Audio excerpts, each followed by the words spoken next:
The Wishing Crystal. The aftermath of storms always transformed Seabrook's shoreline into a treasure hunter's dream. Wren Archer walked the beach at dawn, his worn boots leaving imprints in wet sand as he searched for driftwood and sea glass to incorporate into his sculptures. The morning air carried the sharp scent of salt and seaweed, a welcome change from the stuffy confines of his apartment-turned-studio. At 32, Wren had long abandoned the notion that his art would ever pay the bills. He worked nights at the local bar and spent his days creating pieces that gallery owners described as interesting, but not commercially viable. Translation: no one wanted to buy them. A glint of something unusual caught his eye near the water's edge. Half buried in sand lay a crystal unlike any he'd seen before. Neither sea glass nor quartz, but something almost luminous despite the absence of direct light. Its surface shifted between deep blues and purples as waves lapped around it. "Well, you're different," Wren murmured, brushing sand from the stone's smooth facets. It felt warm against his palm despite having been submerged in cold ocean water. He pocketed the crystal and continued his search, finding enough materials to fill his canvas bag before heading back to the converted warehouse apartments, where rent was cheap enough for artists and service workers to afford. Barely. That evening, as rain returned to drum against his windows, Wren placed the strange crystal on his workbench and examined it under his desk lamp. The stone seemed to absorb the light, then refracted in patterns that danced across his cluttered walls. He'd never seen anything with such depth of color, shifting from midnight blue to a rich violet that reminded him of twilight skies. "You'd make a beautiful centerpiece," he told the crystal, already envisioning a new sculpture taking shape around it. Something about stars, perhaps, or distant planets. The stone practically begged to be part of something cosmic. Wren opened a beer and slouched into his threadbare armchair, staring at his latest rejected piece, a twisted metal and glass construction that was supposed to represent connection in a disconnected world, or so he'd explained to the unimpressed gallery owner yesterday. "Maybe I should just make pottery bowls like everyone else," he sighed, taking a long drink. "At least people actually buy those." The crystal seemed to pulse briefly in response, though Wren attributed this to fatigue and the second beer he'd started. "You know what I wish?" he said to the empty room, holding his bottle toward the crystal in a mock toast. "I wish for someone who actually gets it, gets me. Someone not from around here with a completely different perspective. Someone who sees the universe the way I'm trying to show it." He laughed at himself, setting down the bottle. "Look at me making wishes to pretty rocks. That's when you know you've hit bottom." Tired and slightly drunk, Wren fell asleep in the armchair, unaware that across the vastness of space, something had heard his wish. On the planet Nevera, in a research facility built into the side of a crystal mountain, Lyra Vaxiri frantically adjusted controls as warning alarms blared around her. The dimensional bridge experiment, her life's work, was destabilizing rapidly. "System overload in the primary containment field," announced the facility's automated voice. "Dimensional collapse imminent." "Override safety protocols," Lyra commanded, her fingers flying across the translucent control panel. "Redirect power to the secondary stabilizers. Override denied. Evacuation recommended." Lyra cursed under her breath, her lavender skin flushing darker with frustration. She couldn't lose 5 years of research to a simple power fluctuation. The dimensional bridge was too important, not just to her career but to her entire planet. With Nevera's resources dwindling, the ability to access other worlds could save their civilization. "Fine," she muttered, manually bypassing the safety locks. "We'll do this my way." The laboratory hummed with increasing energy as Lyra rerouted power, the air crackling with potential. The dimensional gateway, a circular structure filled with swirling energy, pulsed erratically, its normal steady blue light now flashing between purple and white. "Just hold together," she whispered, approaching the gateway with a specialized tool to adjust its core crystal matrix. Without warning, a surge of energy shot through the system. The control panel exploded in a shower of sparks, throwing Lyra backward. As she struggled to regain her footing, the gateway's energy field expanded rapidly, engulfing her before she could react. A sensation like being torn apart and reassembled washed over her. Lyra screamed, but no sound emerged in the void between dimensions. Colors she had no names for flashed through her consciousness. For a moment that felt like eternity, she existed everywhere and nowhere. Then abruptly solidity returned, Lyra collapsed onto a hard surface, gasping for breath in air that felt strangely dense. Her vision swam as she tried to orient herself in the unfamiliar gravity. When her eyes finally focused, she found herself staring up at a stunned human male who had apparently fallen out of a chair in surprise at her arrival. Behind him, on a cluttered table, sat a crystal she recognized immediately, a Navarian quantum stone, one of the key components of her dimensional bridge. Dimensional translocation. Successful, she managed to say before darkness claimed her. Ren gaped at the unconscious, purple-skinned woman who had literally appeared out of thin air in the middle of his apartment. One moment he'd been dozing in his chair, and the next a blinding flash of light had deposited this clearly non-human visitor onto his floor. "What the hell?" he whispered, cautiously approaching the unconscious figure. She looked almost human, with delicate features and dark hair that shimmered with subtle blue highlights, but her skin was unmistakably lavender, deepening to purple at her temples and along her collarbone. She wore what appeared to be a fitted jumpsuit made of material that shifted like liquid metal with her breathing. Ren's eyes darted to the crystal on his workbench, which now pulsed with steady inner light. "No way," he breathed, looking back at the unconscious visitor. "There's no way." But as the stranger stirred with a soft moan, Ren realized he was facing something beyond explanation. His wish hadn't just been heard, it had been answered. And now he had an unconscious alien woman on his apartment floor and absolutely no idea what to do next. Stranger in a strange land, Lyra awoke on a soft surface, her mind racing to process unfamiliar sensory information. Different gravity, strange smells, and the sound of gentle rain against glass. She sat up cautiously, finding herself on a worn couch in a cluttered space filled with sculptures and canvases. "You're awake," said a hesitant voice. The human male from earlier approached slowly, holding out a glass of water. His appearance was unlike the humans she had studied in xenobiology texts, taller with unruly dark hair and eyes that reminded her of Nevera's forests. "Where am I?" Lyra asked, surprised to find her translator implant functioning. "What planetary system is this?" "Earth, Sol system," Ren replied, his voice steady despite his obvious shock. "And I'm guessing you're not from around here?" Lyra laughed despite herself. "That's quite an understatement." She accepted the water, studying him over the rim of the glass. "My name is Lyra Vaxeri, dimensional physicist from Nevera. Ren Archer, artist, from here." He gestured awkwardly around the apartment.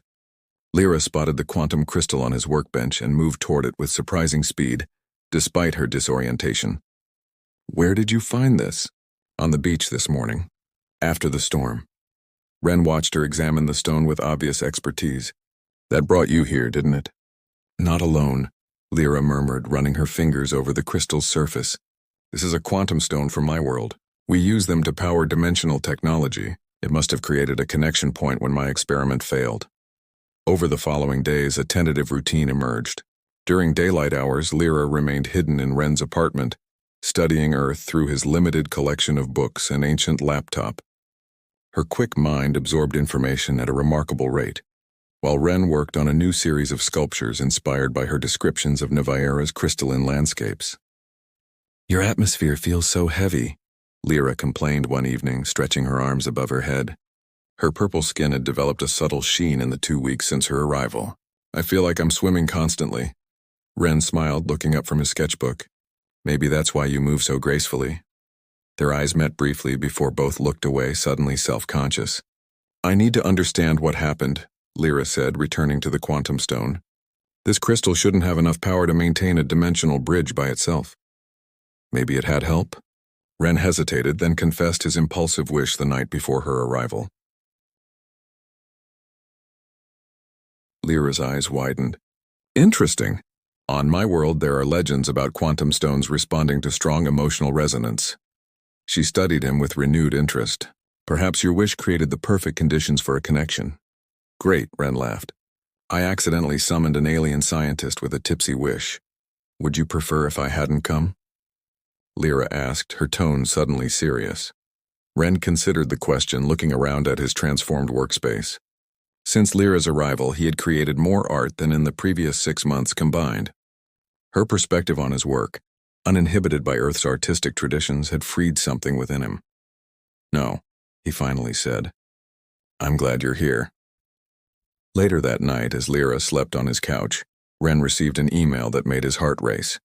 A gallery owner had seen photos of his new work and wanted to feature him in an upcoming exhibition. He glanced at the sleeping form of his unexpected visitor, her purple skin luminous in the moonlight streaming through the window. Whatever strange cosmic accident had brought her here, it had somehow changed both their fates. Hearts across galaxies. Tell me again about the twin moons, Ren requested, his hands working clay into a form inspired by Lyra's descriptions. 1 month into her unexpected visit, they had settled into an easy companionship that was gradually becoming something deeper. Lyra sat cross-legged on his workbench, the quantum stone suspended in a contraption of wires and small batteries, her attempt to amplify its energy. Sena and Velo orbit in perfect harmony, one silver, one blue. During alignment festivals, they create a light that turns everything it touches into shades of purple and gold. Like your skin, Ren observed, then flushed when Lyra looked up with surprise. I mean, the color. It changes slightly depending on the light. Your skin does the same, she replied, studying him, especially here. She reached out, her fingers hovering near his cheek before gently touching where he blushed. The contact sent unexpected warmth through both of them. Their first outdoor excursion happened on a foggy night when Ren deemed it safe enough to show Lyra the beach where he'd found the crystal. She emerged from the apartment wearing borrowed clothes and a hooded jacket, her purple skin hidden in the darkness. The ocean, she breathed, stepping onto the sand with childlike wonder. We have seas on Nevera, but nothing so vast, so wild. Ren watched her spin with her arms outstretched, face tilted toward the mist. Something tightened in his chest at her joy. I've been thinking, Lyra said later as they sat watching waves crash against distant rocks. If I can't find a way home, what happens to me here? The question held implications neither was ready to fully address. You stay with me, Ren said simply, for as long as you need to. Thunder rumbled overhead 3 nights later as rain lashed against the apartment windows. Lyra, unfamiliar with earth storms, startled at each lightning flash. We don't have weather like this, she explained, embarrassed by her fear. Our atmosphere control systems prevent such chaos. When thunder cracked directly overhead, she instinctively reached for Ren, who had been sitting beside her on the couch. His arms encircled her immediately, protective and warm. It's okay, he murmured into her hair. Just electrical discharge. Nothing to fear. Lyra looked up, intending to thank him, but found herself captivated by the proximity of his face to hers. The air between them seemed charged with the same electricity that illuminated the sky outside. Ren, she whispered, not entirely sure what she was asking for. He answered by slowly lowering his lips to hers in a tentative kiss. The contact was brief but transformative, like the moment a dimensional bridge stabilizes between worlds. When they separated, Lyra touched her lips in wonder. Is this how humans express connection? It's one way. Ren smiled, tracing the curve of her jaw with gentle fingers. There are others. The crystal pulsed with sudden light across the room as if responding to the energy between them. The bridge between? How's your girlfriend from overseas settling in? Asked Marco, Ren's friend and owner, of the bar where he worked. Ren smiled at the cover story they'd created for the few people who needed to know about Lyra. She's brilliant, different, makes me see everything. New, must be love, Marco teased, not knowing how complicated that simple word had become. At the apartment, Lyra had achieved a breakthrough. The quantum crystal, paired with components salvaged from everyday electronics, had generated a small dimensional field, strong enough to send a signal but not to transport matter. She'd been working on the project in secret during Ren's shifts, torn between longing for home and fear of what leaving would mean. When Ren returned with news that the gallery wanted a dozen more pieces for his upcoming show, he found Lyra surrounded by glowing equipment. What is this? He asked, immediately recognizing it as more advanced than her previous experiments. I've managed to create a resonance field, she explained, excitement and guilt battling in her expression. It might be enough to contact Nevera. How long? The question held layers of meaning. I've been working on it for 3 weeks, she admitted. No, Ren set down his bag. How long until you can go home? The word home hung between them, its definition suddenly unclear. Lyra's homeworld beckoned with family, purpose, and belonging. Yet here with Ren she had found something equally powerful. I don't know if I want to, she finally said, voice barely above a whisper. That night, as energy fluctuations from the crystal created aurora-like patterns across the apartment ceiling, they surrendered to feelings too powerful to deny. Their bodies met in a dance of discovery and desire, human and Navarian finding that physical love transcended planetary differences. Your heart beats so quickly, Lyra murmured, her head resting on his chest afterward. Only when you're near, Ren replied, tracing patterns along her violet skin that glowed softly in response to his touch. They made plans and whispered conversations, possibilities, dreams, compromises. But beneath their words lay the unspoken fear that forces beyond their control would eventually separate them. The crystal's pulse grew stronger with each passing day, its rhythm synchronizing with something distant yet approaching. Constellations of choice. The gallery buzzed with conversation as Providence's art community gathered to witness Ren Archer's sudden emergence from obscurity. His exhibition, titled Dimensional Bridges, featured sculptures that seemed to defy conventional materials, capturing impossible geometries and colors that shifted depending on viewing angle. Your work has completely transformed, the gallery owner gushed. These pieces communicate something transcendent, otherworldly. Ren smiled, his eyes continually drifting to the woman standing slightly apart from the crowd. Lyra wore a high-collared dress and makeup that minimized her exotic appearance, though nothing could dim the intelligence and intensity in her eyes as she studied his artistic interpretations of her world.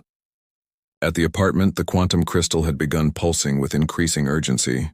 Whatever connection had formed between worlds was strengthening, approaching a critical moment that would either sever forever or stabilize permanently.